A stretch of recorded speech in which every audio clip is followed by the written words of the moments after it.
رافع الرويلي ونادي النصر، القضية المستعصية، أصعب قضية مرت في التاريخ. يا ساتر، لنا الآن 6 شهور عشان قضية حلها بسيط.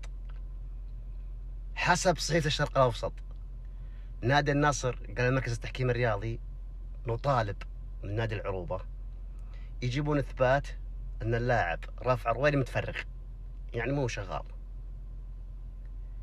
قالوا لا، احنا ما نثبت، انتوا اثبتوا انه هو شغال. طيب انت اثبت، اللاعب كذا وقعت معه عقد احترافي انه هو موظف، انت تقول مو موظف صح؟ عطني اثبات انه هو موظف.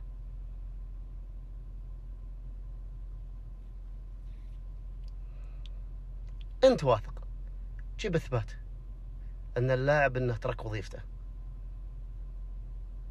حاجة بسيطة ورب الكعبة.